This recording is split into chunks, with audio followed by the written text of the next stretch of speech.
Hey, everybody. Thanks for tuning in to this episode of Our Kids Play Hockey. We want to let you know that we have once again been honored with a nomination for the Hockey Podcast of the Year via the Sports Podcasting Awards. And all you need to do to help us is go to ourkidsplayhockey.com and click on the Vote Now button. It asks you a couple questions. You're in and you're out, and you have voted for us for Hockey Podcast of the Year. I want to thank you all for being a wonderful, wonderful audience and helping us get to this stature of hockey podcasting, because we've done it as a family, as the hockey friends and families around the world. Thanks so much and enjoy this episode of Our Kids Play Hockey.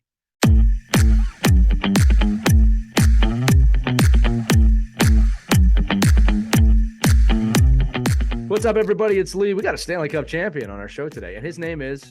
yeah, you're going to have to listen to the episode to find out. Of course, it's on the title of the episode, so you probably already know.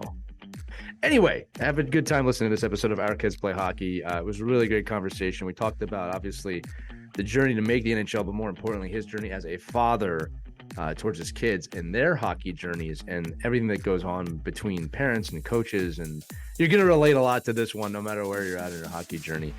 So please enjoy it. And as always, we're heading towards the holidays. Go to hockeywraparound.com. We've talked about this. Use OKPH to get some sales there. We got some great exclusive stuff going on right now. But it's great stocking stuff for a great Hanukkah gift or anything in between. Check it out for our flagship product, the Hockey Wraparound, which is being used worldwide right now to protect hockey sticks all over the world. So if you're spending a lot of money on your kid's stick, this is something you're going to want to at least look at. Or check out our dry stick equipment drying rack that's portable, fits in your bag, and also saves you a lot of space. We're getting great reviews on that too. But let me get to the episode because I know you're really excited about it. Enjoy this episode of Our Kids Play Hockey. Hello, hockey friends and families around the world, and welcome to another edition of Our Kids Play Hockey. I'm Lee Elias, and I'm joined by my partners in navigating the waters of hockey parenting and coaching, Christy Casciano-Burns and Mike Bonelli. Got another great guest for you today. He was named Mr. Hockey in Minnesota, an award given to the state's most outstanding high school player, which he followed up with a successful collegiate career at the University of Minnesota.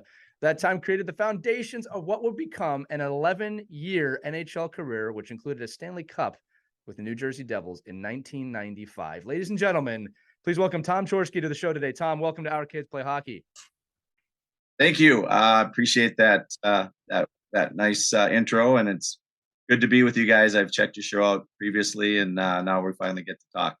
Right, it's good to have you. First off, your resume makes it a very easy intro to make. So that I always appreciate that as well. Congratulations on that. Obviously, you've done a lot beyond just playing hockey, but let's start with that because, Tom, you've made the parenting journey like the rest of us through hockey with your kids. Your daughter, Hannah, plays for Harvard University. Some of you might have heard of that school. Brett plays for Colorado College. Some of you might have heard of that school. And your son, Andrew, is still in youth hockey in Edina in Minnesota. Tell us about when that journey started. Where were you at in your career, in your life? And maybe some of the trials and tribulations that you experienced along the way. Yeah, so you mentioned my career. I wrapped up my pro career playing in the International League in Houston after my NHL career. And our son, Brett, is the oldest, born in 2001, was born right after my pro career ended. So my kids were never part of my playing career, never saw me play. And I think they think I played in the olden days, which is kind of true. I mean, the game has changed a lot, and the skill level is higher, and the speed is higher because of the rule changes and all that. But anyway, and then Hannah was born in 2002, and so they are 21 and almost 20 respectively, and then Andrew is 16, and so I was retired.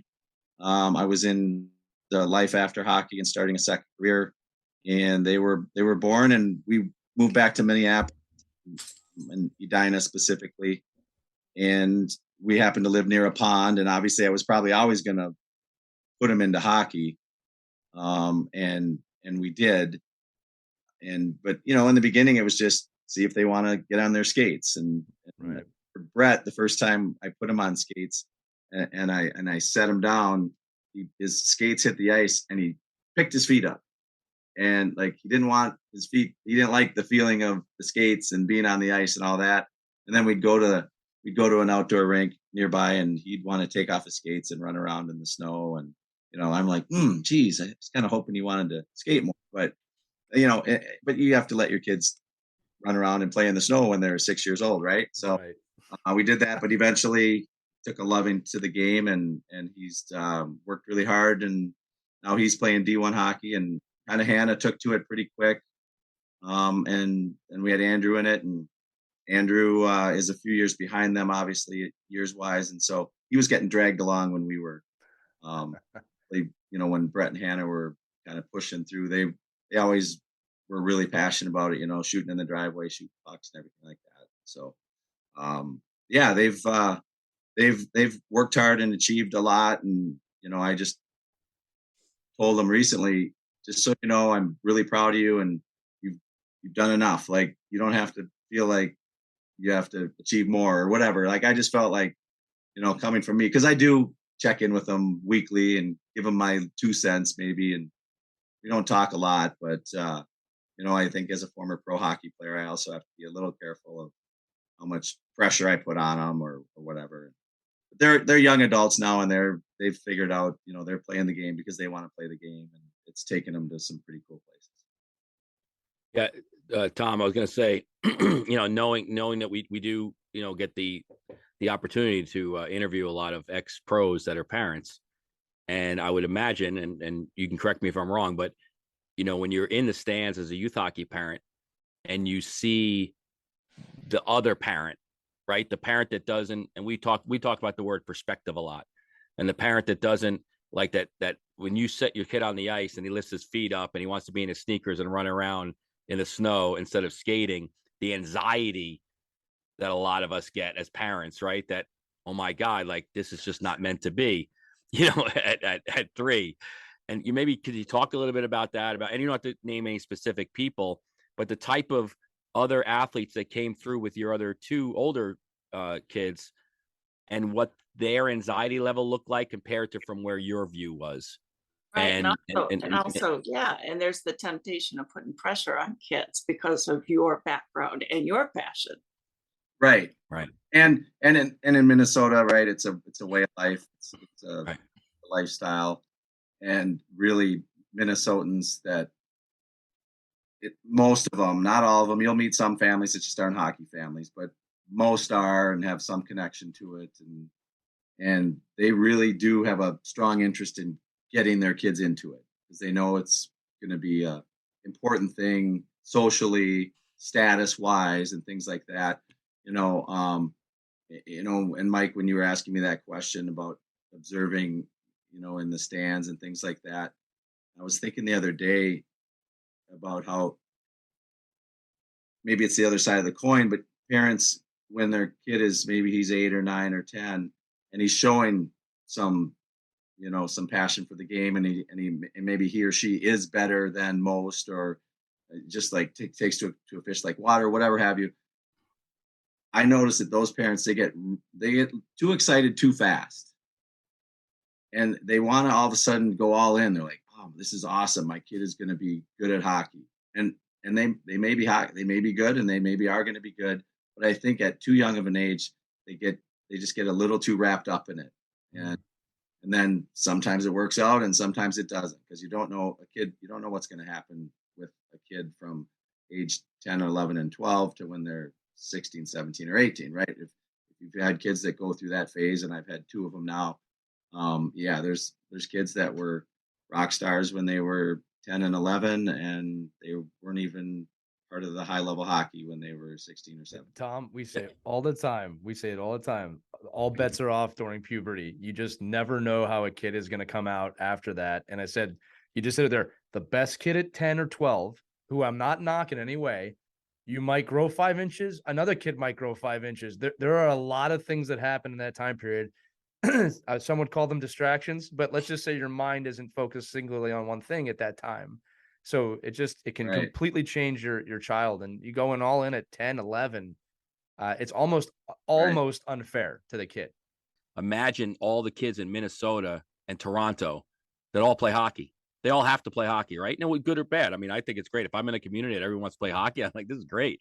But the NHL is not made up of every single kid from Minnesota and Toronto, right? So when you see and I'm in Fairfield County, Connecticut, we have, I mean, every 5 miles, there's another pro hockey player popping out of here.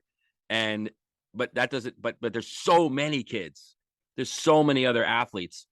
And I think, knowing that if your kid does have a penchant for being a really great looking hockey player at 8 and 9, they're certainly not elite, right? There's no elite athletes until you're playing elite hockey.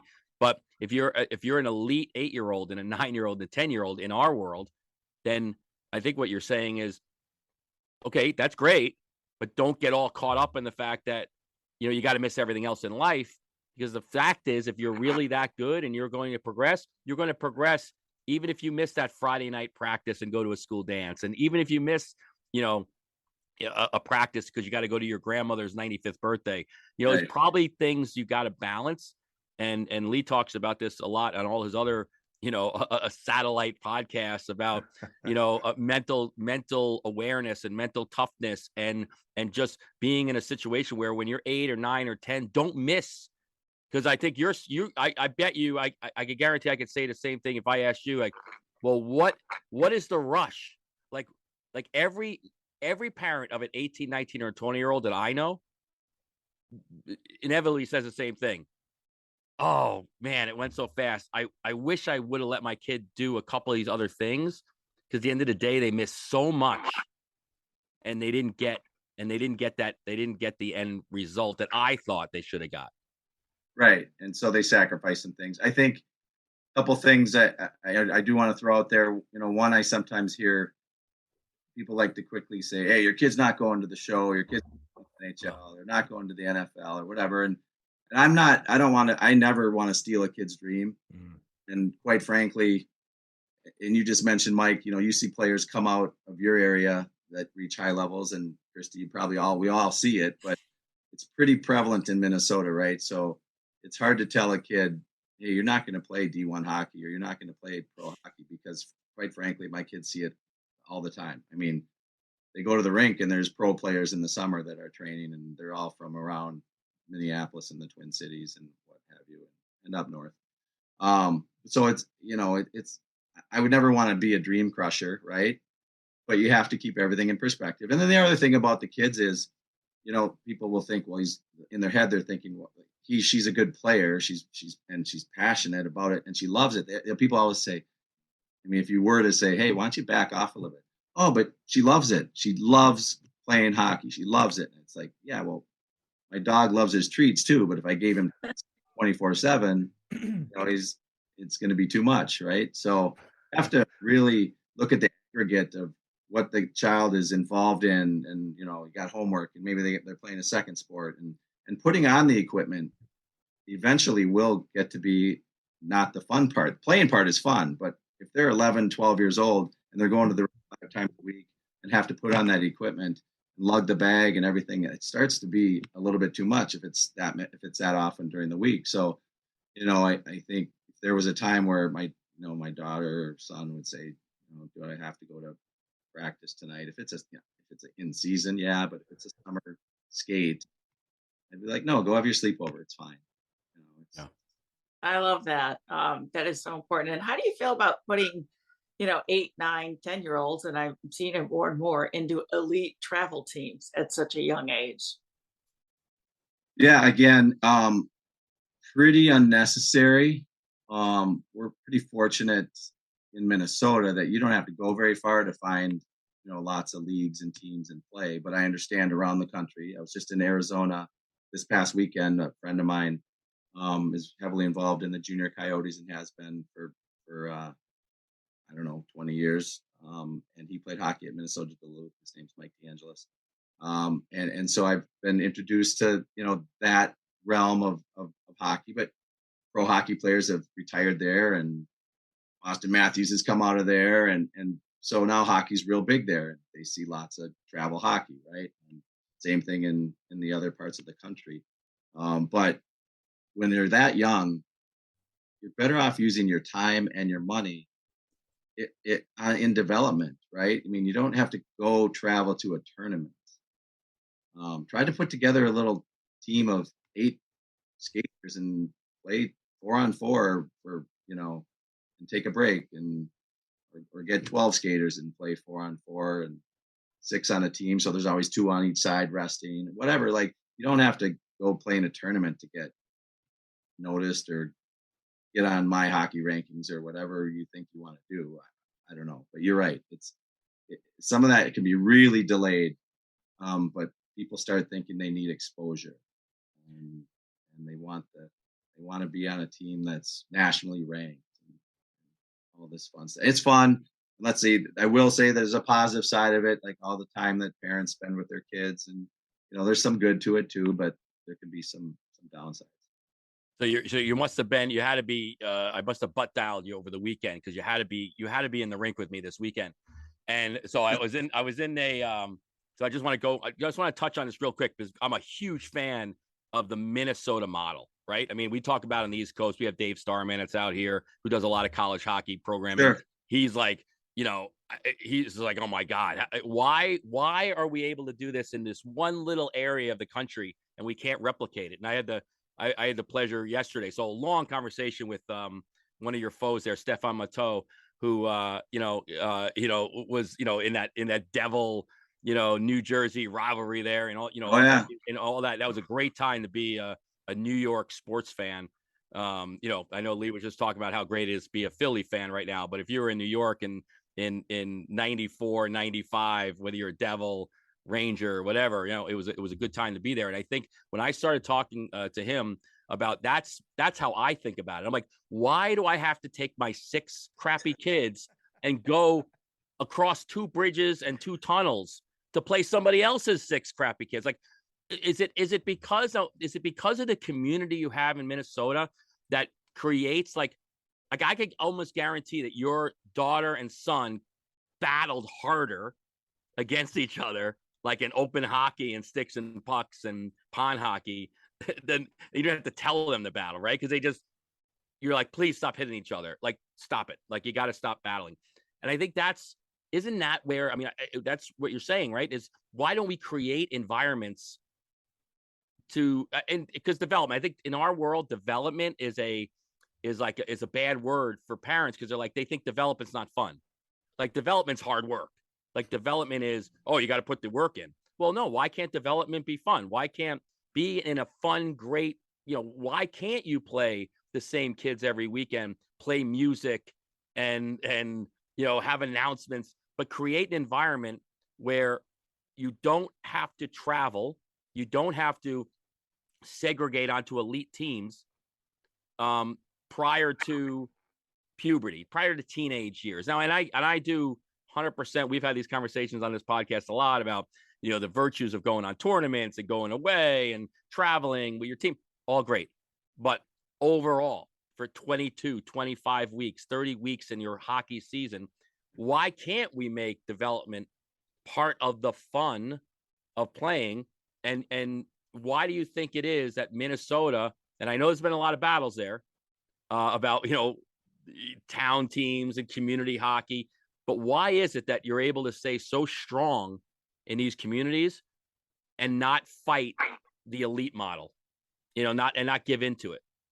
Yeah. So the community-based model, and it's been great, and I don't want to say it's like utopia because, Minnesota and in the Twin Cities, you're pretty good at hockey in the off season, right? In the summer seasons, and you've got the financial wherewithal, and plenty of people do. They get a club team, a AAA team, and they will start traveling around, or going to tournaments in Chicago, Winnipeg, Toronto, Detroit, maybe out to Boston. There's that's going on here too. But I mean, the community-based model is strong, I think, because pretty much each town has enough, a lot of kids that can play right all the way through. There's a lot of kids playing. Each town has their own arena, and it's a municipal arena. It's publicly owned, right? It's not a privately run arena. And as soon as you have a privately run arena, and that's your business, you need to figure out, how can I maximize profit? And the way you do that is by running teams, right? So then the arena has the club has as many teams as they can and charges as much as they can at all different levels and finds as many ways to generate for that arena, right? For that business. There's we don't have the same business model financially. Things are supported by taxpayers, and that's part of it. And then the whole community-based model is, we got squirts, peewees, bantams, midget, or and it flows right into that high school. And then we have all these towns, right? And each town has its own club, but it's not a club hockey. And then so the rivalries are there. You have to drive 10 minutes to get to the next rink to play each other. So it's proximity. It's a business model. It's the community-based, I think, just culture that Minnesota hockey has. But we talked a little bit off that, little by little, there's some pecking away at that, where an academy rolls in and they go, hey, you should come to our academy because you'll develop even better. Now we're onto that development conversation, and you can you can practice on ice instead of going to your public school gym class. And they pitch these families, and families that are passionate about hockey they'll give it a go. The other interesting thing was that during the pandemic, when schools were online and shut down and you had to be at home, some of these academies, they weren't beholden to those laws or rules or guidelines. No. And it actually was considered a bonus or a plus if you were in one of those academies or those schools. You got to keep going to school and you got to keep skating on the ice or whatever. And so some of that online schooling has turned parents on to, well, shoot, the public school system is goofy, and I'm just going to start sending my kid to this other academy anyway. I don't know. And then talking with my friend Mike down in Arizona, he said he coaches a U18 junior Coyotes team, and so he said he's got some of these kids that are going to these academies by day, and they get that extra ice time, and they get that some skills and drills during the day. But then they show up for his practice, and he likes to run a high tempo practice. And this guy's a former pro hockey player in Europe. He's a very good coach. And these kids show up and they're already kind of tired. Like, you can't get them to play at their top level and at the pace he wants them to play at, because they've already spent a bunch of their energy in the afternoon, or in the morning at this academy. So it's a conundrum that people have to figure out, but they can't help themselves sometimes. They just think more is better, or they want to cover their bets, and they think, well, I'm going to hedge here. If this doesn't work out, then I got this. I don't know. Right. But business wise, right, Tom, only one kid has to make it look good. And that's a shame. I mean, that's the reality. I mean, right. The one kid, you go, look what we did. Look at this kid. But they don't see the carnage that they left, with the other 18 that didn't.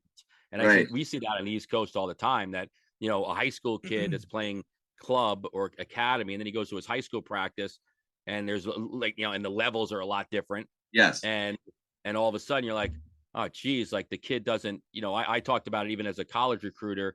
We just talked to a coach last episode, and just about the fact that these kids, they don't understand in practice is where that development really happens. And they've got to come at it at like the top speed.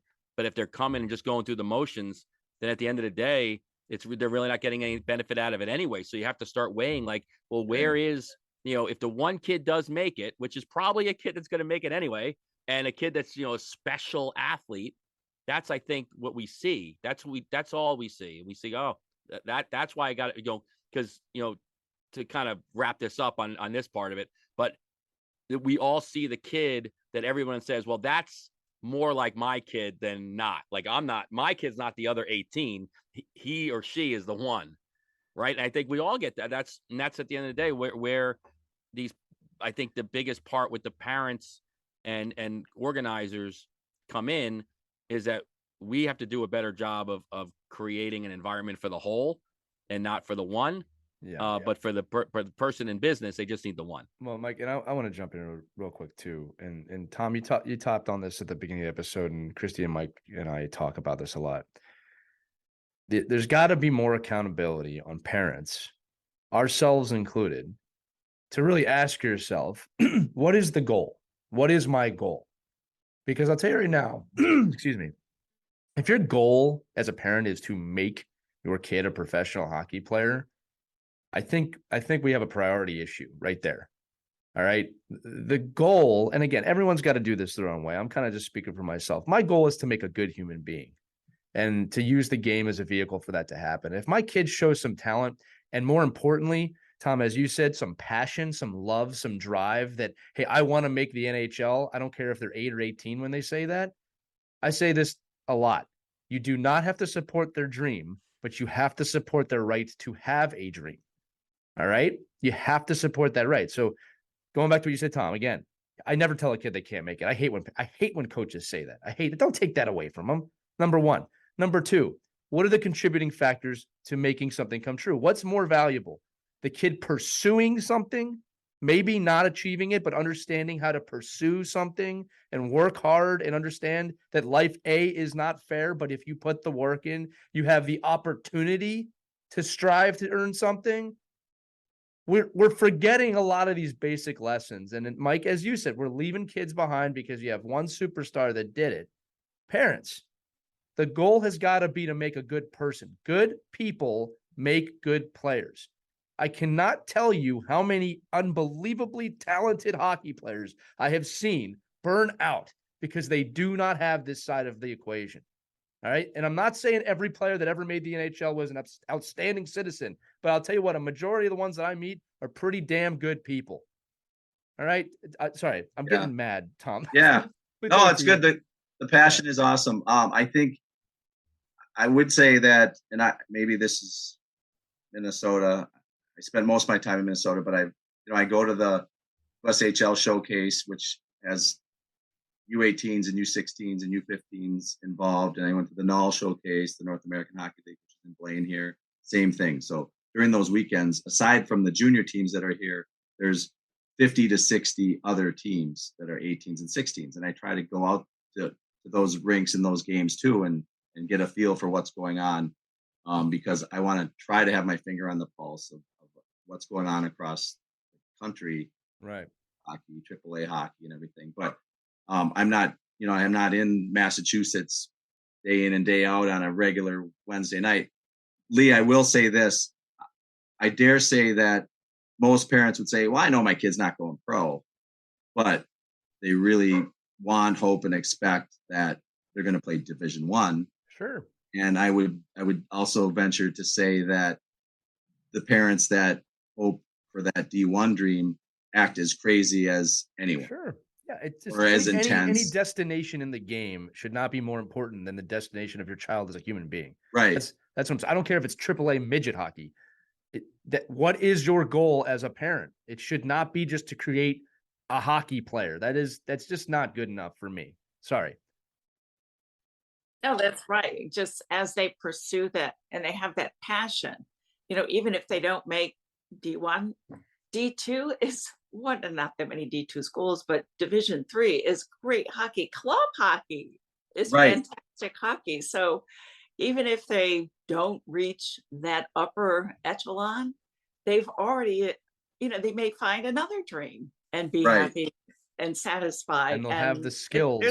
It doesn't take away from them. And have I want to say I'd like to explore that or broaden the conversation, not right here now, but on D3 hockey and club hockey, because I don't know what the percentage is or what happens, but I think a fair number of kids, they aim for D1, and at least on the boys side, they usually have to go through junior hockey. And if they don't make Division I, that probably means they played at least 2 years of junior, maybe 3 in a lot of cases. And by that time, I can understand them having been through the meat grinder and just being kind of over it. Mm-hmm. If you've played 3 years of junior in the NAL or in USHL which means that 2 years ago your dream was alive, and all of a sudden it's not going to work out. But I don't like the idea of kids walking away from it, because clearly the game. And I think if they would just like take a breather, okay, it's a disappointment that you didn't make Division 1, but keep playing the game. It's going to be good for you to be on a team, to have a social support system at your club team or your Division 3 school. I get that sometimes the dream and the motivation behind D1 is that you can get a scholarship, right? Maybe you can cut your tuition in half, which is obviously tempting and maybe necessary for a lot of people. But if you can afford or figure out what's going on in Division 3 hockey, I mean, talk about having a great experience. And I'll share this story with you. This is kind of an interesting story. I was talking to a D1 coach, East Coast, big school in Massachusetts. Good hockey, really good hockey program. And we got into this conversation at a rink once about 2 years ago. And he said, I sometimes he almost felt bad for some of the kids that end up making their team, one Boston school team. And he's like, because, those fourth line guys, we own their bodies and their butts just as much as the first line guys. And they have to do all this work, and they don't get to enjoy their summers. They're on campus all summer long and training and working out. And you know what? Maybe that's fine for a kid, that he's happy and proud that he made his goal was to be on a D1 team, and he's on it, and he's at a big school, and it's fine. But he's like, there's some kids that could go play and be like the best player on their Division 3 school team, and they could have their summers pretty much off and go and hang out with their friends and family and go to the lake, or go on the boat or go to the shore and have just a little bit better lifestyle than basically doing all the work and sitting on the bench. Yeah, and I like even to drill that back down to youth hockey, right? That you don't always have and Chrissy, right? We've had these episodes where you don't have to pick the top team, even if you're a top player. Like, you could pick the team that fits your needs as a family and as a kid. You don't always have to be going through the grind. And I hate that word. Like, imagine like in youth hockey, where it's like, oh, this season's a grind. I mean, a grind, you're 12 years old. Like, how can it be a grind? Like, the grind should be, and I think that ability to be a part of a club, be a part of something, whether it's band, chess, whatever it is, if it happens to be hockey and your kid loves hockey, then use that as the carrot to say, hey, keep working hard, go to school, or wow, this is a great social circle. But don't allow that to say, well, I want this so badly, and that's where we're parents, right? We have to be able to bring in and have a conversation and say, well, okay, I'm going to try to help you here, and this is why I want to guide you. This is great, but you know what? If you got to try these other things at 12, 13, 14 years old, who knows? I mean, I've seen really, really talented hockey players that are really talented lacrosse players, and by 16 years old, they're not playing hockey anymore, but they're going to Duke. I mean, just because they're part of something, but they allowed all these other experiences to help them with their end experience. So I think for all of us as youth hockey parents, it doesn't have to be, if your main goal is to get your child, to Lee's point, to a great place as a human being, use hockey. I think it's great. It's a vehicle, but don't overuse it. Yeah, I'm not going to lie. I think, once I saw that Brett and Hannah were pretty good hockey players, I'm starting to think, we might get them to D1 hockey, right? I mean, I'm not going to lie, right? But then I would have to catch myself, and I'm going to bring this back to what Lee was talking about, and something I've been thinking about recently, is just tempering it, right? Because then I'm fortunate to have my own life experiences and enough self-awareness that I'm a former pro NHL hockey player that won the Stanley Cup. And my daughter actually probably alerted me to it one day. We were at breakfast table, and I was going to start making some suggestions about, and she was probably 12 or 13. And she kind of looked at me, and my kids, these two kids, they get a little either uncomfortable or annoyed, probably annoyed. and I don't do it a lot because I learned pretty quickly. But she's like, she basically said, "Dad, can't this just be my thing? Like, I think I got this, or I'm one of the best Good for her. right now." Yeah, it was great. It was great. She kind of put me in my place, or she wasn't. She was expressing how she was feeling, but I think they felt like, okay, you played hockey, I get it. You know everything about hockey, I get it. And you want to be involved, but I kind of just want this to be my thing too. So that's another thing that parents could maybe think about. Lee, you talked about what's your goal, right? What's your goal on this thing? And if your goal, if everything you're thinking about is D1 all the time, then that's how you're going to operate. Mm-hmm. 12, if you keep focusing on D1, you're going to do crazy, irrational, expensive things. Right. Exactly. And your daughter, a smart cookie. By the way, did we mention Harvard? Yeah, she works hard. Yeah, and that journey wasn't easy for her either. That obviously is testimonial to her just hard work and achieving that dream. So yeah. But I was just gonna finish off on that. What your source of focus is will drive your actions, right? And right. If your focus is, I just want to make sure I've got this well-rounded kid, well-adjusted kid, mentally healthy child, then you're going to do things different than if you're like, if you just keep thinking on, I want my child to get to D1, and it's not just hockey, right? Any sport. We see it in soccer, lacrosse, baseball, what have you, dance. People just get, if that's what they keep thinking about is, well, for he or she to get to here, I have to do this, this, and this, and this. And then all of a sudden you're not thinking about other right. Options, other avenues, other activities, other mindsets, and it just gets off track.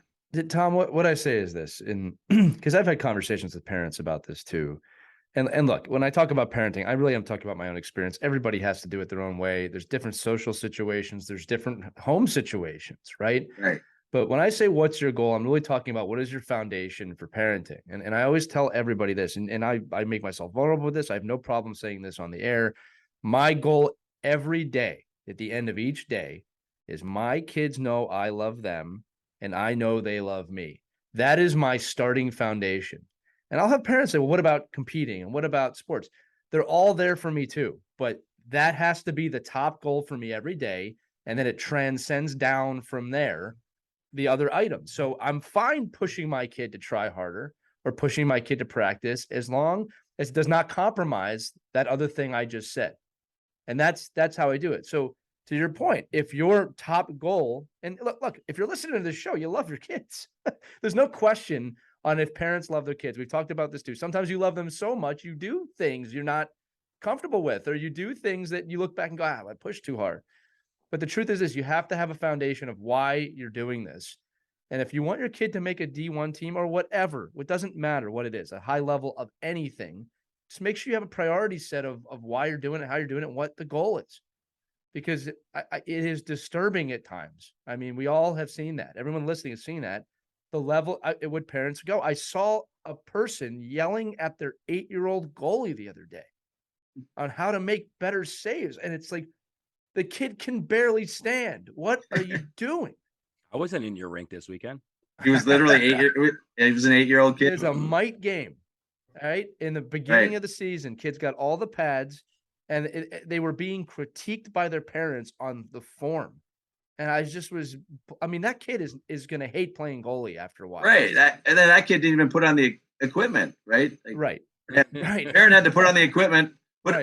Parent signs him up, puts on the equipment, puts him on the ice, and then tells him he's not doing a good job. I didn't even ask for this. Yeah, but Tom, isn't that the guy in section 285 that's saying, get in front of that shot? What's wrong with you? Come on, are you kidding me? How soft can you be? Yeah. And I think that's all of. I mean, I think I would venture to say that So what I love is like my kids that play other sports that I didn't play. I feel so out of my element. Like I'm sitting there going, oh my God, is this like actually good or is he not good? Like that's the sport parent I love. I love the one that has no clue. Over the one that doesn't have a clue, that's that read, how to hockey by dummies. Like I just think it's the one that just says, I don't know. I think he's doing okay. And I just keep bringing him here and he wants to come or she wants to do those extra things. You know, I told her she couldn't do these extra 5 camps, but they can do this camp.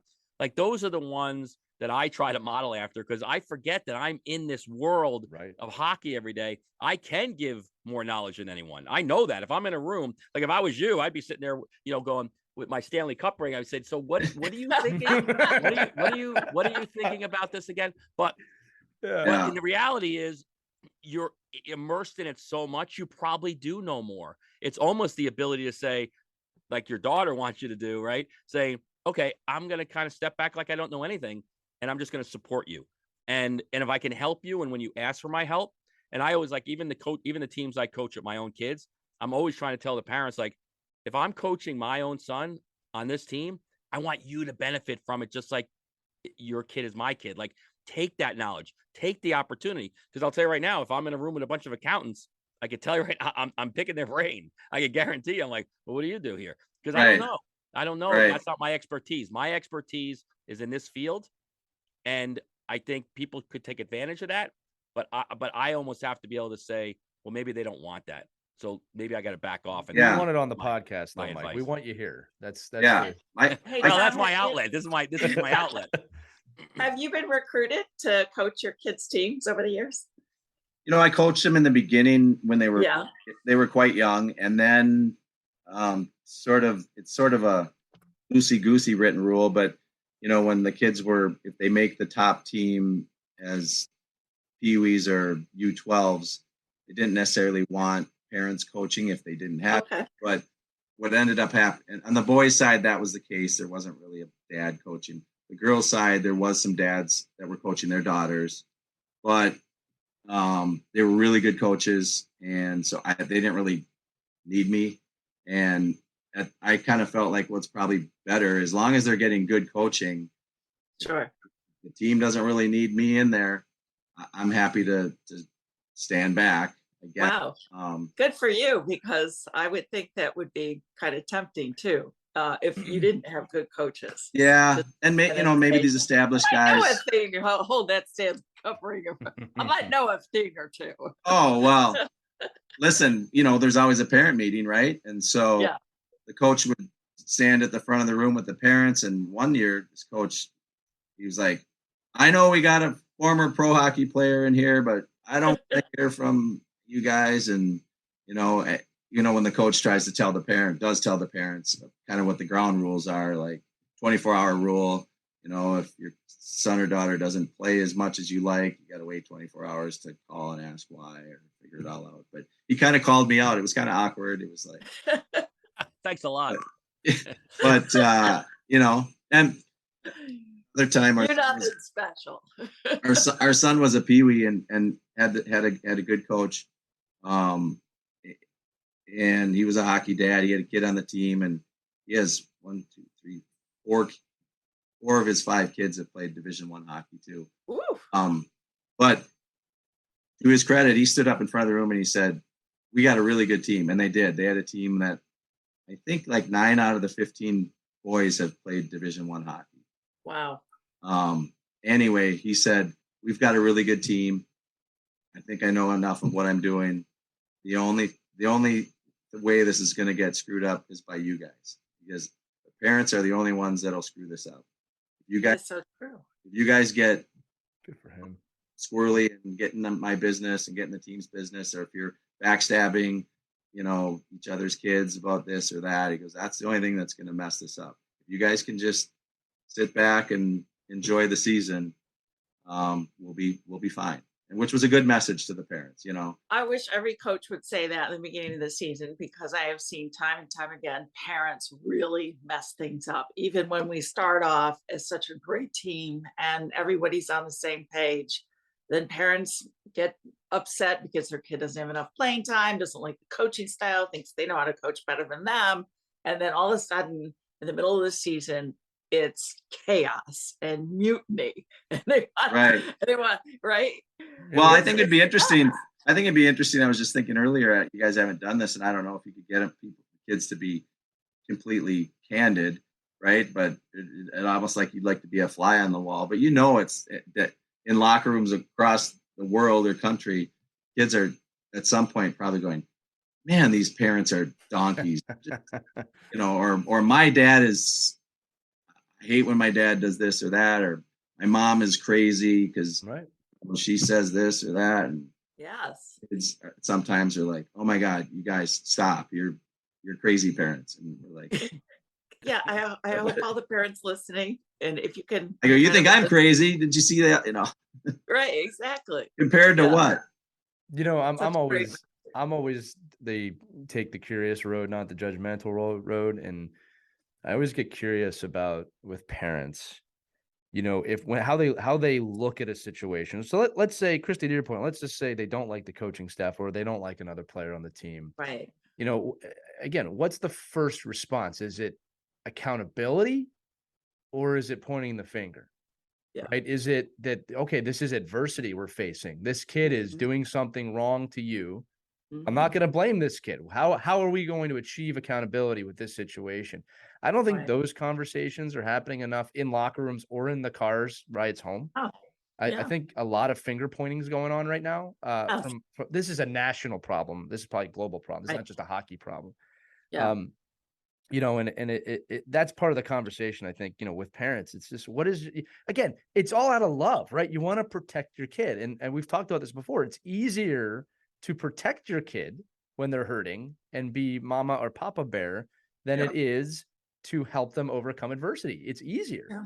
Right. But that's the tough part of parenting. Like, That's one of the hardest things. Oh, it's super hard. Look, I wanted to go back to what Mike said. Mike, you brought up a great example. I don't think I've ever talked about this on this show. And for those of you who listen, know this. I was experiencing just above average levels of anxiety last year with my son playing, which is weird because I'm on this show, but I'm a parent like anybody else. And I remember, Mike, again, the curious, not judgmental mindset. My daughter was playing soccer. I was just watching her play soccer, and I was so carefree and so just even keeled and happy. And my curiosity was like, why am I so calm here and not with hockey? And it goes back to what we've saying. Well, I know hockey. I'm involved in hockey. And it was very hard for me to shut that off. But that experience with my daughter really checked myself. I really had to check myself and say, hey, listen, you got to start approaching hockey a little differently. And I did. And that sport, again, soccer, really taught me of how am I going to the rink? What is my mindset when I'm going to the rink? Do I always have to say, you could do this better, or this is how I would handle that? If he's not asking, if he's asking, I'll tell him all the time. My daughter too. But I was amazed because I didn't know soccer, how calm I was. And I was thankful for that moment because it allowed me to kind of, again, check myself and say, hey, you need to bring it down a notch in your own mind just about how you approach this. Now, Tom, and here's just the time I wanted to ask you this. So I had a whole rundown of questions, and I love that we didn't get to more than one of them because it just shows how good of a guest you know. Sorry it's about fantastic. That. No, that's what we want. That's exactly what we want. That means the conversation went a great direction. So I'm going to combine a couple of these questions just to ask you. Look, you in your playing career were always at the top in some form, right? Whether it was high school, college, or pro. So the question I want to ask you is this. Our kids today are under an immense amount of pressure, probably more so than any other time in history in terms of just scrutiny and eyeballs looking. So I wanted to ask you, could you dive into maybe the differences? And I won't date you here, but your time in high school, college, into the professional ranks, the pressure you maybe felt and how that might differ from your own kids going through this today, because it's a totally different environment. Yeah, I felt pressure starting in college. Up to high school, I was always excelled and one of the best players on my team and best player in the city. And you mentioned I was named Mr. Hockey. Which makes you the best in the state. Makes me the best in the state. Yeah. And then that was, and shortly after I was given that award, I was drafted 16th overall by Montreal, right? Mm-hmm. Pretty high draft pick. I wasn't ranked that high, but I just went a little higher than I was projected. But all of a sudden I'm first rounder to Montreal. I go to play for the University of Minnesota, and I had no mental toughness or skills to deal with adversity. And I got on the ice. I didn't go play junior. And at that time, if you were a first round draft pick and you had a full scholarship to go to college, you just went straight to college. It's less likely these days. But I jumped from I was in a really pretty mediocre league where I really excelled. And obviously I eventually achieved, and kind of played up to my ability. So they weren't completely wrong, or maybe I was never a 16th round or 16th overall level player. But I got to college and I was really struggling. I was slumping, and coach was on me pretty hard. And I lost all my confidence, and I'd never had to deal with that before. So I was feeling pressure. And at one point, the scout that was responsible for drafting me, who had been watching me, and they basically kind of went off the board. They had 2 picks in the first round, and they took me with their second pick at 16. He came to me at one point. He's like, "What are you doing?" He's like, "You got to play better." He goes, "I'm going to lose my job." Oh, gee. I remember that was about mid-season. How old were you? I was 18. I just wanted to reiterate that. Not 19. I had turned 19 in the fall, but it was Wow. I was a freshman in college. Wow. Playing bad for my college team, and I wasn't producing, and the coach was yelling at me. And then this guy came to me and said, "You're going to cause me to lose my job. I stuck my neck out for you." And I was like, part of me was like, well, I didn't ask to be drafted, but still, I was like, felt a lot of pressure. And so it took me a while. I think about hockey at night and just think in my head, like, how am I going to get out of this? How am I get out of this? And at that time, you didn't have, maybe a sports psychologist that you could go to. My parents didn't play sports and didn't play hockey, and they couldn't really help me much. And so I just would kind of lay in bed and grind on it. And then, then the kind of same thing happened when I got to the NHL. Tough coaching, tough environment, had to fight through some confidence issues. And, I, at one point, rest of his soul, he passed away, but he was hard on me. And I was a college American kid that, not that rough and tumble, going into play for a rough and tumble guy. He put the newspapers in front of me. They were the French newspapers. And he's like, "I don't know if I can keep playing you. The press is writing all this, and it's not good." Wow. And, just you're sitting across from the table, and now I'm 22, still feel, even though I'm a young man, but it's all new to me. And the pressure of playing for the Montreal Canadiens, and the coach is saying, "Hey, the press is all over you." And so again, you start feeling these pressures.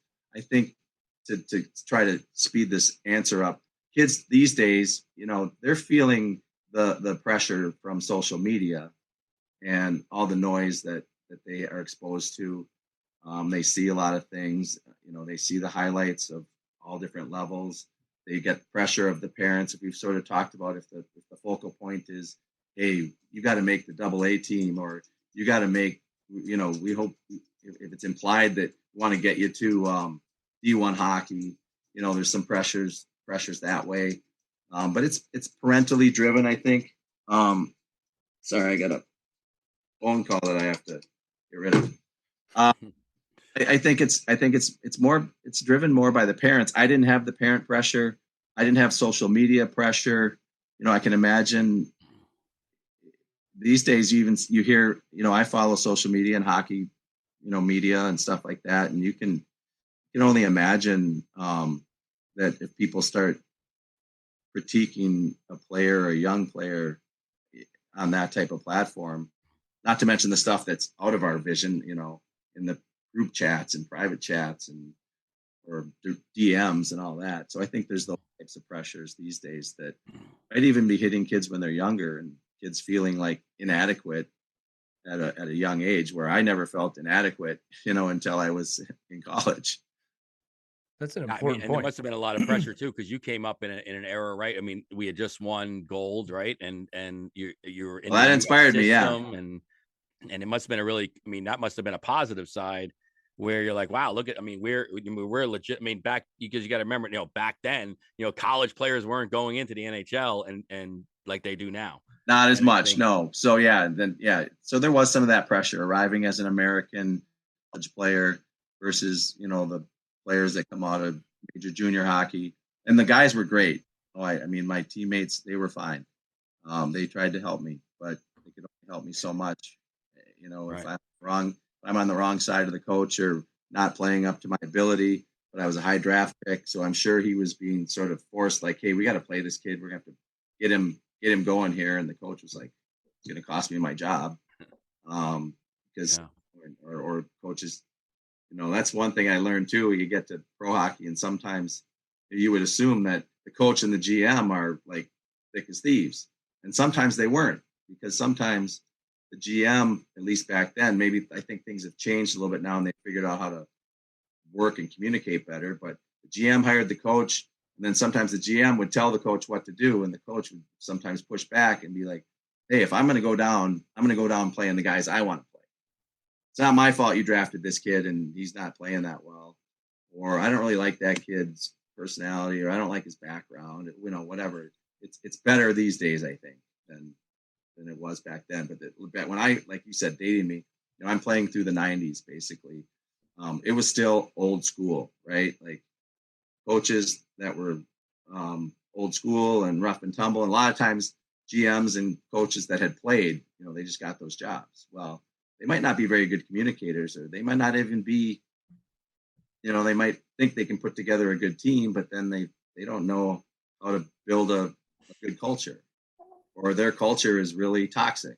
The culture that they want to have is a toxic culture. And so there was things to navigate as a player that I never really had to navigate until I was an adult.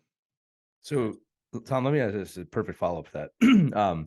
I know you're asked, or you've been asked many times in your life about winning the cup.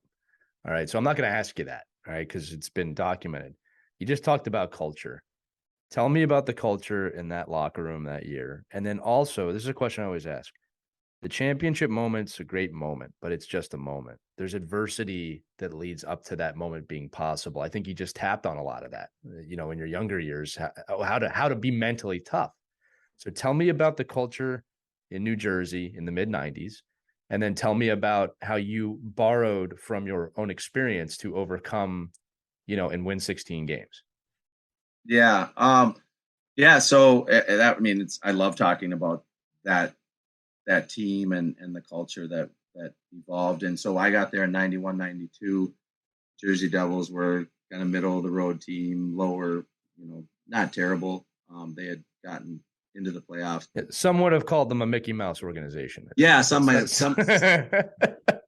got a picture of Gretz behind me up there. There you go. Yeah. So they, at one point, they were a Mickey Mouse organization. But, I got there with Stéphane Richer from Montreal. I think the same week as Lou Lamoriello, the GM, was able to obtain Scott Stevens through an arbitration that St. Louis had grabbed Shanahan, Stevens. And, I mean, immediately that changes the game. Maybe he didn't know it that week, but pretty quickly, Scott Stevens obviously has emerged as an unbelievable leader, a champion, a Hall of Famer, and so pieces started getting put in there, skill wise, talent wise, ability wise, and you got Scott Niedermayer, who's a projected Norris Trophy winner, but he's 18. Martin Brodeur, I mean, hello. He's in the minors, and we're like licking your chops a little bit. And so all these pieces started coming in. And we had Herb Brooks was a coach at one point for 1 year. That didn't work great. But he was hard on me. That was another year where I thought I get to play for Herb Brooks, the gold medal coach from Minnesota. Like, this couldn't be any better. I skate like the wind. He likes guys that can skate. He skated up to me on the first day of practice. And just like in the movies, first, and I think in the locker room at one point he said, "Hey, the legs feed the wolf." And that's all he said. And the next day, I think he came by, he goes, "Chorske, remember what I said to you yesterday? You know what I mean?" Yeah, Herb, I know what you mean. But these lines that in the movie, he said them. but he skated up to me first time on the ice. I was so excited that I was going to get to play for Herb Brooks. And he said, I've been watching you my whole life, and you're going to have to be a hell of a lot better if you think you're going to play for me. And I skated away, and I was like, oh my gosh. Like, and my head went like, what if he probably has been watching me his whole life? Because he's from St. Paul. I'm from Minneapolis. St. Paul and Minneapolis don't really get along because they're the, blue collar typically over there. And we're on the other side of the tracks. And I just started, my head started swirling, and I thought I got in my own head. But anyway, it's a fun story now. And Herb was challenging coach, challenged his players, but he was good. And he came to my dad's funeral. So that says it all, right? Mm-hmm. He showed up at my dad's funeral, and I was given the eulogy and looked out there, and I was like, wow. So I know he didn't dislike me, right? But the pieces I start. think he was just trying to bring out the best in you. Yeah, absolutely. Yeah. And coaches do that. And sometimes even my kids, our kids are getting challenged in college right now. And it's really easy to go, how dare they? That coach doesn't know what they're doing, right? And that's because we love our kids. And I will throw my wife under the bus. She's really, really mama bearish. And I have to kind of stop her and go, maybe they're just trying to get the best out of them. Maybe they think there's more. Or, hey, you ever think about it from the coach's point of view? Coach is trying to win the game. Coach is trying to win the game. There's a chance your child isn't playing well enough tonight or today or this week or lately that they just feel like they can win with them. And that's a hard thing to accept, but you have to say, hey, maybe they deserve it, but then, it is really hard. That is it's hard. hard. It's hard to basically look at yourself or look at your kid and go, they're not cutting it. Right. And they have to look at themselves too. And I'm sure we call them, they go, hey, hang in there. You're doing great. I thought you played really well. You did this and you did that. And they're like, thanks. But they probably hang up the phone and, they get video sent to them and they sit down the next meeting that they have and the date is all there or whatever. And they're probably going, yeah, my parents are being really nice, but the data says I wasn't very good. Yeah. So anyway, I want to answer your question because the culture part is so important. So then Jacques Lemaire and Larry Robinson arrive, two legendary, kind of iconic Stanley Cup champions. Their approach to the game was so methodical and logical, and the way they communicated and taught was very pretty straightforward, pretty calm, but very demanding. Like, here's the system we're going to play. Here's why it makes sense. And then, now we've got Niedermeyer in the mix and Brodeur in the mix, and Scott Stevens is an amazing captain. And then we've got a layer of leaders like John McClain and Ken Danico and Bruce Driver. And then we've got kind of another next layer of, glue guys, Randy McKay and Tom Chorske. And we got some young guys coming in, Billy Guerin and Brian Rolston and Sergey Brelin. These names at the time people don't really know, but they're good hockey players, and they're eventually going to be 10-year, 12-year, 15-year players. And so the culture came to be having a staff that we all respected, and then the staff showed respect to us. They, whether you were playing or not, they never belittled you or disrespected you or took your dignity away, which I thought is really important because that's not common in pro hockey and maybe even in college hockey. And coaches don't see that you're actually affecting a player's dignity. It's unnecessary and it's harmful and it's toxic. But then we all kind of had a role. Like, kind of each line had their own identity. And then when we had to kill a penalty, we kind of had a group of guys that did that. And then we had another group of guys that went on the power play. And you'll find, when you get that culture right, it's like a recipe. It's like a really good recipe. And you have to have these certain ingredients. And Lou Lamoriello deserves a lot of credit. Really gruff and hard guy to please or and abide by his boundaries and guidelines. He's got some pretty strict beliefs, but they ended up kind of helping us. And so we had boundaries and guidelines and the important thing is values, right? Like a team has to establish, or a coach should establish, what are our values, right? Like our values are going to be consistency. And so if you show up every day, whether it's a game or a practice, you got to be consistently your best. And if you showed up on a day, I tell this story sometimes, I'm just to make up example. Say we don't play for 3 days or 2 days, and you went out the night before and you thought you were going to come in and, you stayed up past your bedtime a little bit, went to a comedy show, had a couple beers, because you're in the NHL and you want to enjoy your couple nights off. But if you didn't show up and practice at the level that Captain Scott Stevens expected you to, he might knock you right on your butt. Or he might come over and say, hey, get it together. Right? Like, I'm not having it. And so then you got some leadership from inside that are holding people accountable. The coaching staff knows that, hey, if any of these guys get out of line, Stevens or McLean would have a different style. He would come over and he'd be like, hey, it looks like you're struggling, or, blah, blah, blah, help you out, before the coach had to do it.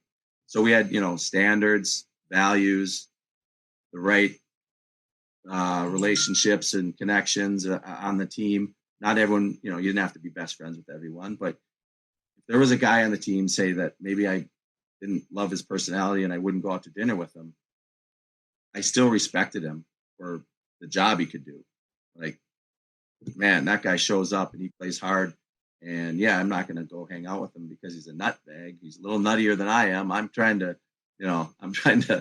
mind my P's and Q's here. This guy's a little better than me, which is fine. But the guy does his job and I can respect that. So that was kind of the culture that was going on, was, these standards and values that we all held to. There were fights. There was a couple fights in practice at times too, where two guys were so competitive, so mad that maybe they weren't getting the ice time they wanted. The coach had moved them down a line that day, so they had a green jersey instead of a red jersey, and they're ornery, and they start butting heads. But then it was fine. It was like, we understood it. We're like, yeah, we're all competitive. We're all trying to win the Stanley Cup. That's okay that they're mad at each other today. They locked horns. After practice, it was fine. And sometimes they'd laugh about it right after. Anyway, it was a really good culture. And I think when you have a good culture, it's based on, like I said, values and some standards and some boundaries and guidelines, and everyone sticks to it and everyone's held to the same. Accountability is another one that you mentioned earlier. Man, do I see too many situations where the coach lets one guy off the hook, one of his better players, or a guy that he just has a bias that he likes better, or lets him off the hook, or makes an excuse for him, and then holds other kids and players to a different standard. And not everyone has to be held to the exact same standard, but you can't just let other people get away with stuff. I guess what I mean is, not everyone has the same talent level, right? So you can't expect everyone to score the same amount of points or make the same amount of plays. But if there's sort of some rules, like, hey, we're not going to start practice until everyone does 10 pull-ups, right? And then there's a kid that doesn't do 10 pull-ups, and it's okay. We'll just, I'm just using an example. And then everyone's like, well, how come he doesn't have to do 10 pull-ups? That kind of thing that causes problems on teams. So accountability was always very consistent. Communication was regular. Hey, you've been good here. We need you to be better here. That's all I need to know. Sometimes it was amongst each other, some self-policing internally, because we had leadership and we had high standards and everyone knew what they were. Hey, that's not good enough. So I don't know. I've been all over the map, but maybe I've given. No, it's a great answer. Let me ask this real quick as a follow-up.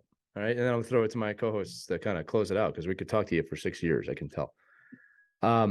Is there a correlation between the teams that had great cultures and didn't have great cultures and winning and losing? 100%. I think you see that maybe in pro sports, where a team will load up on free agents, go out and they'll sign the best players. And so they have more talent than most other teams, but they can't put it together. And that's because, maybe the star players think it's all about them, right? I've seen that happen. And then these other guys are the rank and file are doing a lot of the work or the same work, or they're held to a different standard. Like guys, superstars get to make all the mistakes. And as soon as I make a mistake, I'm out of the lineup, or they get all the glory. They stay out, they overextend their shifts, or they steal, not steal, hog up all the playing time.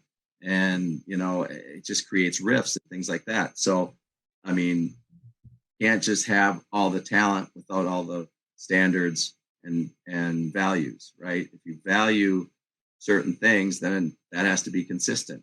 And sometimes you see that these superstar teams or high talent teams or a few talented players get to do whatever they want and the other guys don't.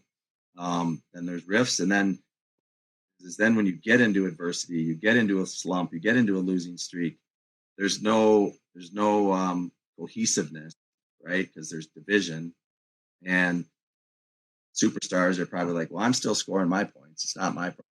It's not me. Right? These guys got to start doing more, and vice versa. So it creates rifts. So the culture is so important from top to bottom. And again, I think when you walk into a restaurant or a locker room or a company or a store, if you're kind of paying attention, you can feel that business or that organization has a really good culture, but kind of by the way the people are communicating and the way they're cooperating and the way they're working together. And in hockey, it's, man, these guys, they don't seem like they have all the best players, but they sure do play well together, and they're winning a lot of games. And yeah, I mean, all of a sudden, the New Jersey Devils we just snuck up on these teams. And well, I shouldn't say snuck up, because in '94, which Mike so eloquently pointed out, we got to the Eastern Conference Game 7, double overtime, and his friend Stefan Matteau ended our season. But we had taken that step, and we felt pretty good about things. It was really disappointing, but I think almost immediately after that disappointment we are like, next year we're getting this done. Right. You used it. And we all felt that. I don't remember talking about it, but I think we all just inherently felt like, okay, we've been this close. Next year we're going to be able to do this. And so we get to the Stanley Cup finals. We won. We were 16-4 in the end. We didn't have a great regular season, so we started on the road. And so for a long time, we had the most road wins that won a cup. We were 10-1 on the road. Wow. We always started on the road, and we'd win those games. And then we played against the Detroit Red Wings, who had Sergei Fedorov and Steve Yzerman and Dino Ciccarelli and Larry Murphy, and they were kind of the favored team, and we swept them in 4. And I remember after a couple games, they couldn't believe they were down 2. I couldn't believe we were up 2, and the next thing you know, it was just like 4 games, and we'd won the cup. Hey, I'm going to say it again on the adversity front. Adversity is an assist, right? I think the Rangers gave you an assist. I think you gave the Red Wings an assist, right?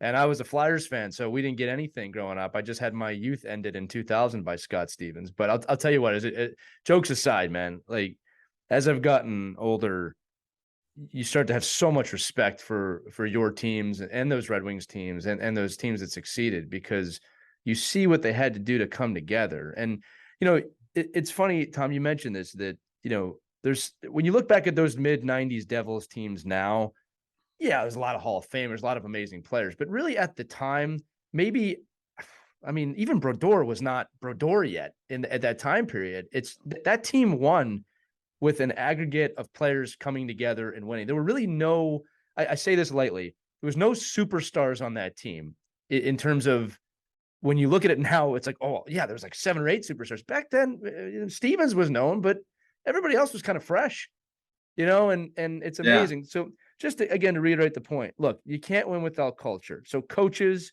my question to you, what are you doing to build that culture? And then coaches and parents, how are you creating a player that is a good culture player in addition to a good talented player? These are things we can do starting at Adams. You do not have to wait till someone is 16 to start teaching them life lessons. Have we talked about many times? I don't want to go into that too much right now, but Right. that's part of the package. If you want to create somebody who's going to succeed in life and in hockey. Yeah, I think not, like I said, and I don't like to be critical of coaches because it's hard. It's very hard. Yeah. Teams, it's a lot of time and money and effort. You're going from work to coach these kids, and it's a thankless job. And a lot of times kids are hard. Kids. When I did coach, I struggled, because I've got a pretty high level. I'm expecting them to listen to me, right? Like, just listen. Like, can you guys not listen? Well, no, sometimes they can't, but I That's true. When I first retired, I was coaching Bantams that move into town, and my friend is running on the board. And he's like, "You got to coach. That's what you do." Parents get involved. And my kids were small. I wasn't even coaching my kids. My wife is like, "I got 3 kids at home, and you're coaching other kids. Like, come back home and help me raise these kids." But I'm coaching Bantams, and I didn't have the experience of raising 13 and 14-year-olds yet. I was just a new parent myself, but I remember I'm just like, I couldn't understand these 15-year-old kids and how they won't listen to me. I'm like a couple years removed from the NHL Stanley Cup champion. I've got some nuggets here for you, boys. And it didn't really matter to them. And I don't think they say, you kids, what is it? They won't listen unless they know you believe in them or care about them. No one cares unless they know you care. That old saying. I think I was showing care, but some of these kids, it was a B team. They were in it to have fun. They didn't want all this hard coaching, and I wasn't yelling and screaming. I was just trying to hold up some standards and accountability, right? Like, hey, you hard on that puck, and they didn't want that coaching, and they didn't want to listen anyway. So, but I think to your point, if you're on a team that doesn't have a good culture, parents, they need to try and work with their child and just say, hey, then you got to control what you can control. And that having a good attitude, be a good teammate. If your teammate does something good, tap them on the shin pads. If attitude and effort, it's a 100-year-old saying, let's just focus on that and control what we can control. And, I know the team has some, or lack thereof, boundaries and guidelines and rules. And there's some things that are negatives, but if those guidelines and boundaries and guardrails aren't in place, then you got to try and just coach your kid up to be, and praise them for just being a good teammate and praise them for doing the best that they can in that environment. Totally agree. I'm glad you shared Christy, that. go ahead. Yeah. I recently have gotten contacted by parents who are really upset by the culture of their kids. And this is youth level hockey teams. And what should I do? There's not another team I can go to. The next team is an hour drive away. And I shared that same advice. You're not going to change everything in a day. The only thing you can change is you and your child, and if it's that adverse for you, if that's difficult, maybe you should look elsewhere. If it's that, if it's that bad, if it's really that bad, you got to take them out maybe. But yeah, exactly. It's a little bit of a right. Yeah. It's a little bit of a life lesson, right? Because you're gonna have teachers that are bad, or you're gonna have bosses and managers and companies that they go into later in life, and it's a skill to start to navigate that stuff. Right. It's frustrating when a kid is 10, 11, 12 years old. Yeah, exactly. In this toxic environment, you're like, why does it have to be like this? Maybe you shouldn't keep them in that kind of environment. That's not mentally healthy either. Well, for sure. Physically dangerous too. We didn't even. If you're teaching the right lessons. If you're teaching the right lessons from it. Like, again, if you're going to leave a program, look, I've done that. I was very fortunate, I wasn't allowed to point fingers. It was, I was taught that, like, look, it's unfortunate. It's not working out. You're making this decision. How are you going to respond to the adversity of this situation? Yeah. It was never about them as much as it was about how I have to handle whatever's happening. Exactly. Right. That was something my parents, I think, did really, really well. Right. Right. Yeah. But you do have to draw the line sometimes. And I can't think of if I ever pulled a kid out of a bad situation, but we didn't really get to the mental health, challenges that we were going to maybe talk about, but there's, there's some. It sounds like we need Fine. another podcast, Tom. Yeah, it really is. So many wonderful nuggets. It's all kind the of way it's from a the it's youth level, to yeah, the elite level. it's kind of its own College episode. This We'll, is we'll have great. another episode, Tom. Don't worry. Right. You're right. The But if a audience kid will demand it. if I actually helped a kid last year. He was at a high school level getting bullied. And bullying is something that, man, that's a whole episode in itself. But I agree. if there's bullying going on and you don't have the coach's support and some of the Right. this player didn't have the coach's support, Mhm. and he didn't have, and there wasn't parental support Correct. amongst Yeah. the team either. This was a guy that had moved into a new community Yes. Mhm. to make a team, and the community didn't want him to make the team. Right. And I said, "Whoa!" And there was some really bad things going on. Yeah. And so I and his dad asked me for my advice. I said, "My advice is we get him out of it." I gave the same advice to him. I made some phone It's calls. not worth your kids' mental No, or physical health. no, I took a kid from he could have played the season out in this environment. And I said, "No, you're better off going to this Yep. other." It was out of state, different community, and he was just a practice player. He Yeah. just got on the ice with a team. The team couldn't roster him, but a friend of a coach who's a friend said, "Yeah, we can take him. We'll find a billet house for him, and he can finish the season with us." He didn't play in any games. He's got no resume now on his elite prospects or anything. But I'm like, he can't be in that environment. He doesn't deserve to be treated that way.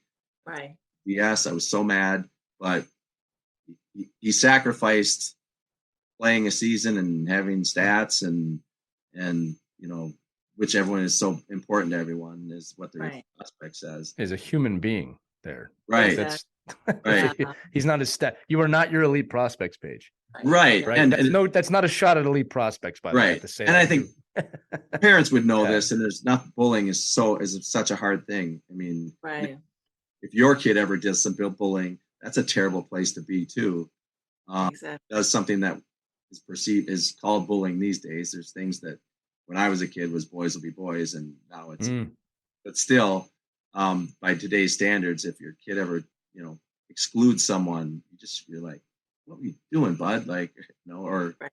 could be a girl too. But being on either side of that is bad. But it's important for parents to not force their kid to ride out that type of mental, anguish, whatever team they're on. If they're being excluded and bullied and it's no fun for them, and you're saying, "Hey, we signed up, just hang in there, just finish out the season."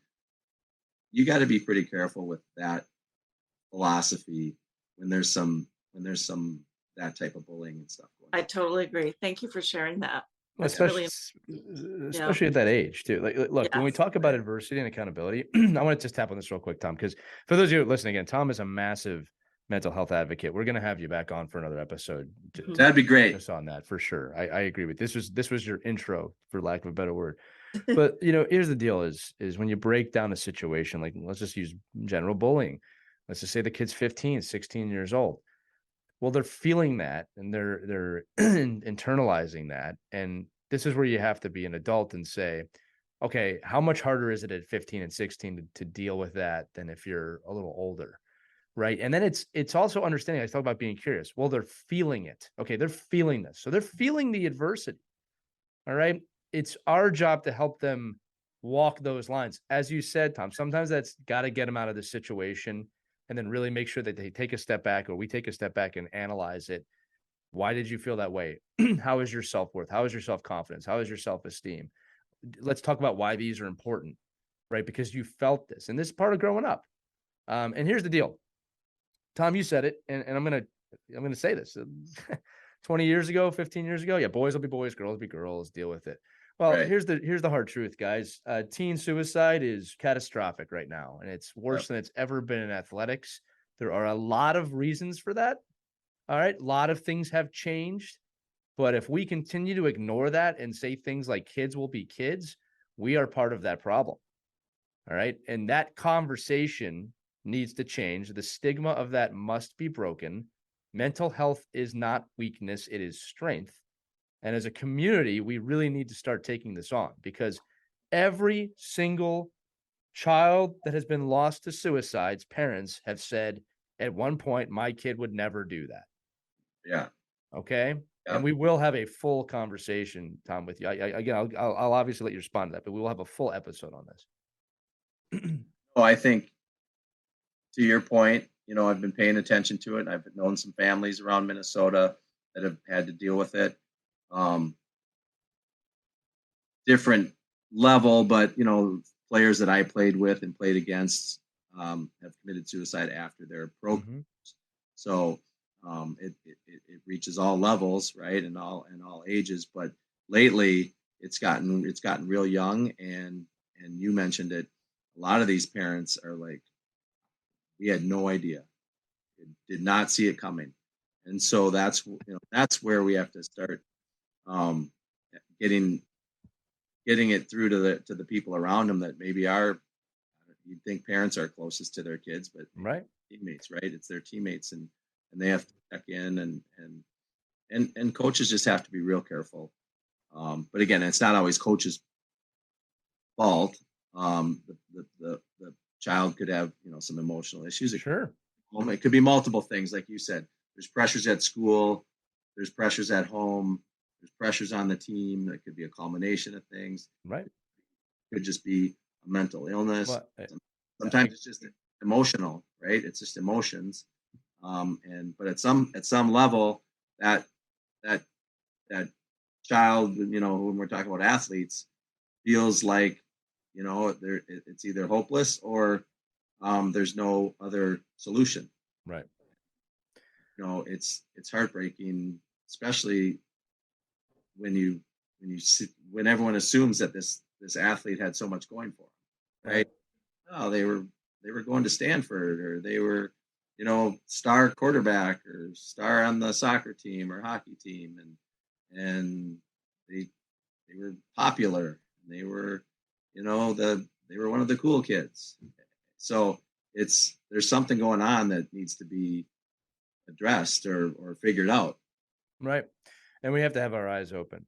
And again, I am not talking about any specific situation, but statistics show, and you can look this up, I believe it's 98 or 99% of people who commit suicide did try and tell someone or did try and reach out in the weeks leading up to the action. All right. That is a known stat, and it's a false narrative when people say, and I am not calling out any parents. Well, I didn't know.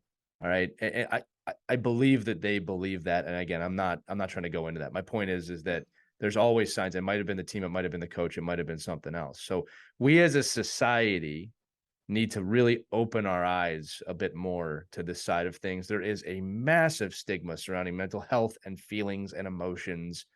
And there's only really one path forward with that. It is getting better. I will say the conversation Yeah, it's getting better. Has absolutely changed.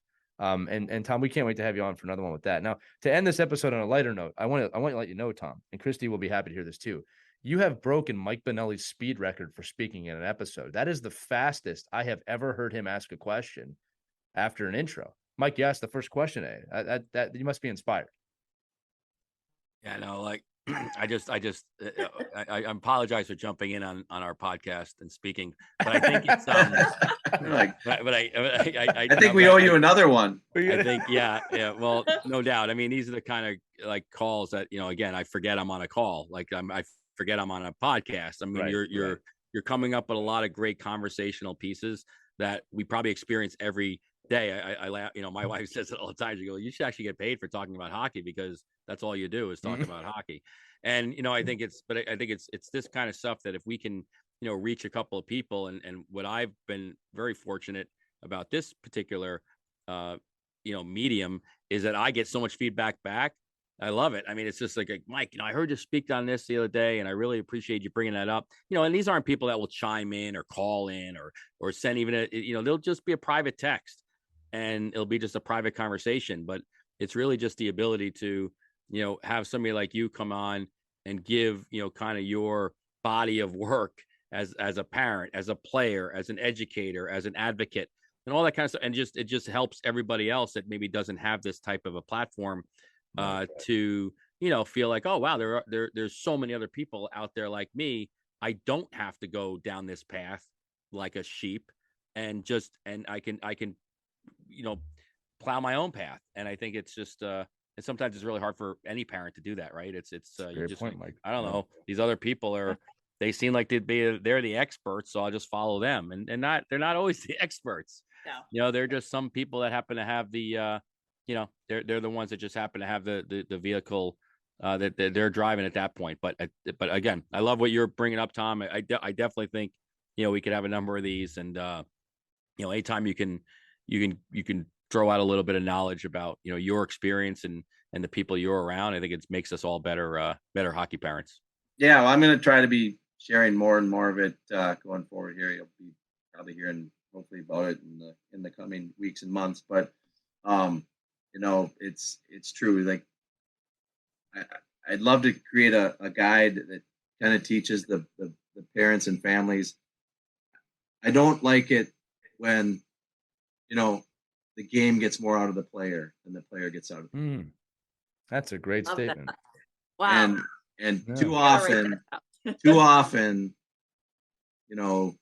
sort of questionable characters in the game, whether they're coaches or administrators, and sometimes they're getting the game's getting more out of the players and the family than the player and the family is getting from the game. And I want to try to switch that from happening. It's sort of like, you don't want the tail wagging the dog, right? And too often we see these families and getting sucked up into that, keeping up with the Joneses and doing everything extra on the development side, and whatever they can do, they'll do, right? And you don't have to chase it so hard.